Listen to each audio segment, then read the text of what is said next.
தமிழ் கடவுள் முருகன் என்றாலே அழகுதான். அந்த வகையில பார்த்தோம் அப்படின்னா நம்ம தமிழகத்துல முதல் படை வீடாக இருக்கக்கூடிய திருப்பரங்குன்றம் அருள்மிகு சுப்பிரமணிய சுவாமி திருக்கோயிலுடைய அந்த தத்ரூபமான அமைப்பை இந்த முருக பக்தர்கள் மாநாட்டுக்கு வரக்கூடிய பக்தர்கள் அனைவருமே காணும் வகையில பார்த்தோம் அப்படின்னா இந்து முன்னணி சார்பாக வர 22ஆம் தேதி நடைபெறக்கூடிய இந்த முருக பக்தர்கள் மாநாட்டிற்கான கண்காட்சி, அதாவது அருள்காட்சி என்று சொல்லக்கூடிய வகையில கண்காட்சிக்கான அமைப்பு இன்று தொடங்கி இருக்கு. நீங்க பாத்தீங்க அப்படின்னா ஒவ்வொரு பக்கமே எப்படி அந்த முருகனுடைய அந்த கோவிலுக்கு நம்ம செல்லும் போது அந்த கோவிலுடைய அமைப்புகள் கர்த்தூங்கள் எப்படி அமைச்சிருப்பாங்களோ அதே போன்ற ஒரு அமைப்பை அங்க இருக்கக்கூடிய மூலவரை பார்க்க முடியாதவர்கள் கூட பிற பகுதிகளில் இருந்து இங்கே கோயிலுக்கு அமைப்பு இருக்கக்கூடிய இந்த பகுதிக்கு வரக்கூடியவங்க பார்த்து முருகனுடைய அந்த அருளை பெறக்கூடிய வகையில தான் பாத்தீங்கன்னா ஏற்பாடு செஞ்சிருக்காங்க.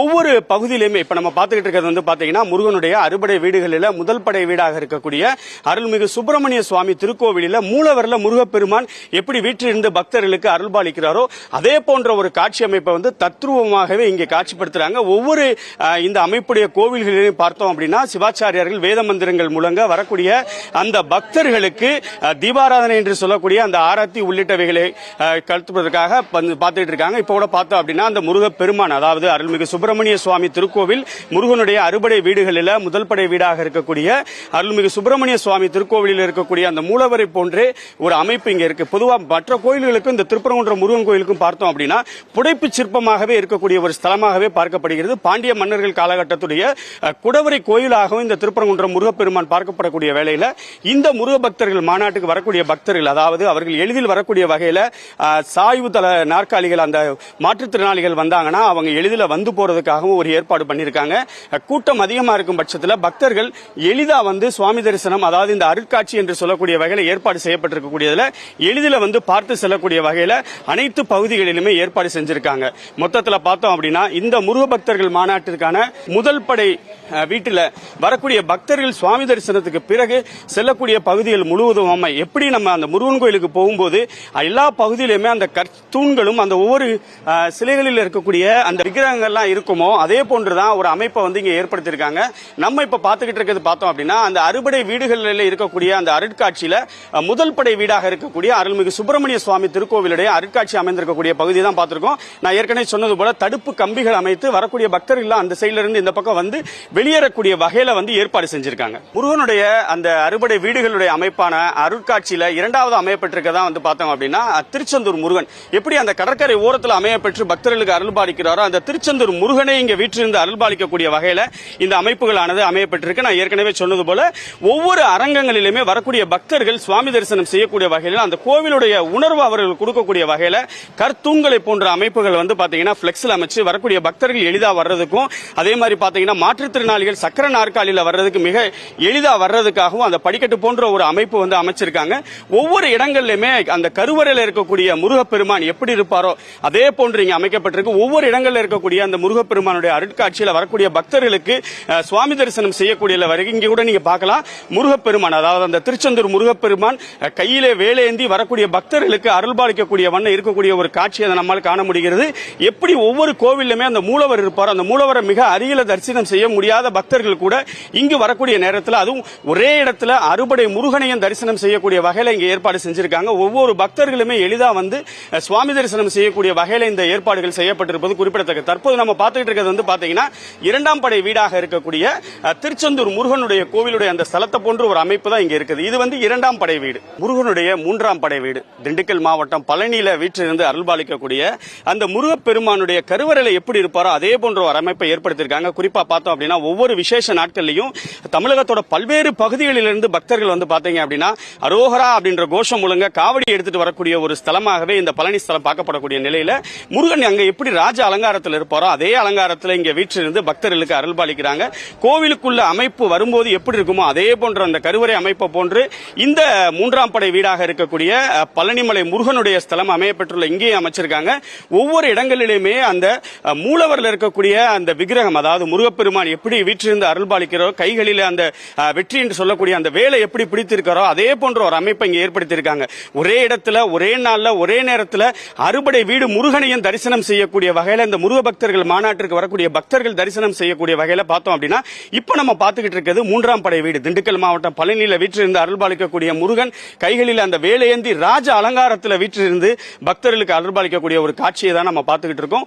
ஒவ்வொரு படை வீடுகளிலுமே வரக்கூடிய பக்தர்கள் அரோகரா அப்படின்னு கோஷம் முழங்க ஒரே நாள்ல ஒரே இடத்துல அறுபடை வீடுகளை, அதுவும் அந்த கருவறையில் இருக்கக்கூடிய முருகப்பெருமானே போன்ற ஒரு உருவம் தயார் செய்யப்பட்டு வச்சிருக்கிறது மொத்தத்தில் முருக பக்தர்கள் மத்தியில் ஒரு பெரும் வரவேற்பை பெற்று இருக்கு. தஞ்சாவூர் மாவட்டம் கும்பகோணத்துக்கு பக்கத்தில் இருக்கக்கூடிய சுவாமிமலை சுவாமிநாத சுவாமியாக வீற்றிருந்து அருள்பாலிக்கக்கூடிய முருகப்பெருமான் நம்ம இப்ப பாத்துக்கிட்டு இருக்கிறது பாத்தீங்க அப்படின்னா வர 22ஆம் தேதி மதுரை வண்டியூர் சுங்கச்சாவடி பக்கத்துல இந்து முன்னணி சார்பாக நடைபெறக்கூடிய முருக பக்தர்கள் மாநாட்டிற்கு வரக்கூடிய பக்தர்கள் காணும் வண்ணம் இன்றிலிருந்து தொடங்கிய இந்த அறுபடை வீடுகள் முருகனுடைய அந்த அருள்காட்சின்னு சொல்லக்கூடிய கண்காட்சிக்கான அமைப்பு தான் 4ஆம் படை வீடாக இருக்கக்கூடிய முருகப்பெருமான், அதாவது சுவாமிநாத சுவாமியாக வீற்றிருந்து அருள்பாலிக்கக்கூடிய வகையில இந்த ஏற்பாடுகள் செஞ்சிருக்காங்க. எப்படி ஒவ்வொரு கோவிலுக்குள்ளேயுமே வரக்கூடிய பக்தர்கள் வரிசையில் நின்று மன அமைதியாக அந்த முருகப்பெருமான வணங்குறாங்களோ அதே போன்ற ஒரு அமைப்பை இங்க ஏற்படுத்தியிருக்காங்க. வரக்கூடிய பக்தர்கள் அனைவருமே மிக அமைதியாக அந்த முருகப்பெருமான, அதாவது ஏற்கனவே சொன்னது போல அரோகரா கோஷம் முழங்க அந்த முருகப்பெருமான ஒரே இடத்துல ஒரே நேரத்தில்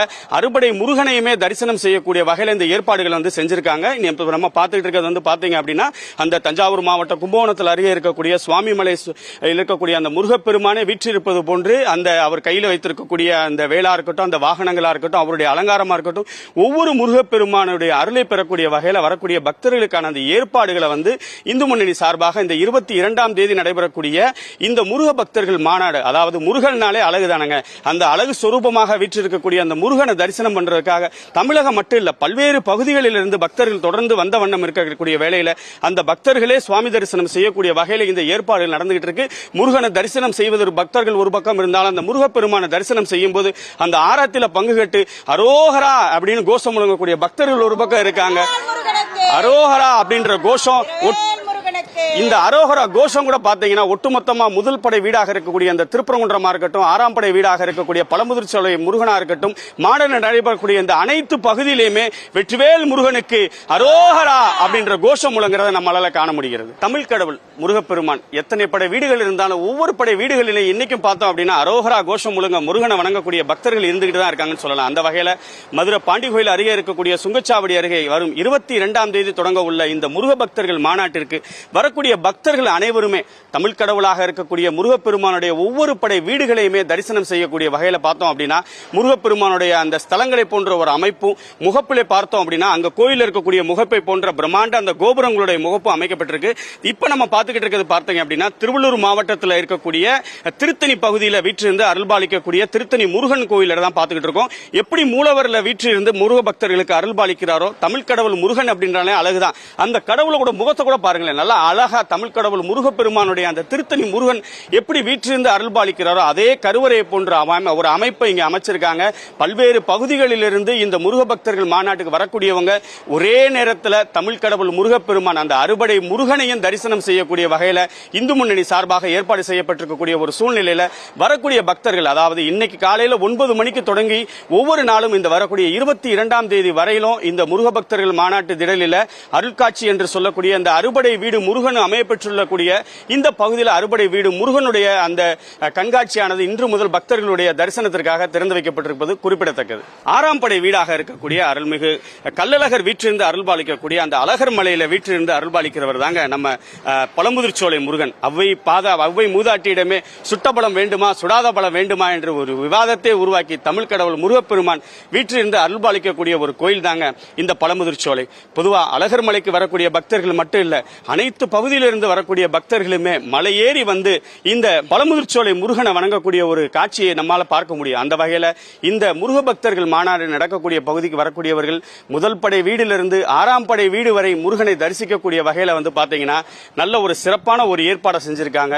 ஒவ்வொரு அந்த முருகப்பெருமானுமே அவருடைய கைகளில அவர் இந்த வேலை ஏந்தி நல்ல அலங்காரத்தோடு இருக்கக்கூடிய ஒரு காட்சியை நம்மால காண முடிகிறது. எப்படி கருவறையில அந்த முருகப்பெருமான் வீற்றிலிருந்து ஒவ்வொரு திருத்தலங்களையும் பக்தர்களுக்கு பக்தர்களுக்கு அருள் பாலிக்கிறாரோ அதே போன்றுதான் பார்த்தோம் அப்படின்னா முதல் படை வீடு தொடங்கி 6ஆம் படை வீடு வரையிலும் ஒவ்வொரு ஸ்தலங்களிலுமே அந்த முகப்பு பகுதியில் அந்த கோவில்களில் இருக்கக்கூடிய அந்த கோபுரங்கள் போன்று, அதாவது திருப்பரங்குன்றமா இருக்கட்டும், திருத்தணியா இருக்கட்டும், திருச்செந்தூரா இருக்கட்டும், சுவாமிமலையா இருக்கட்டும், பழனியாக இருக்கட்டும், நம்ம இப்ப பார்த்துக்கிட்டு இருக்கக்கூடிய பழமுதிர்ச்சோலை, இப்படி தமிழ் கடவுள் முருகப்பெருமானுடைய அறுபடை வீடுகளையுமே தத்ரூபமாக இங்க பக்கத்துல வண்டியூர் சுங்கச்சாவடி பக்கத்தில் நடக்கக்கூடிய 22ஆம் தேதி நடக்கக்கூடிய முருக பக்தர்கள் மாநாடு வரை இன்று தொடங்கி ஒவ்வொரு நாளும் 12 மணியிலிருந்து 4 மணி வரை இடைவேளை விட்ட பிறகு அனைத்து பக்தர்களுமே வந்து தரிசனம் செய்யக்கூடிய வகையில மிக சிறப்பா ஏற்பாடு பண்ணியிருக்காங்க.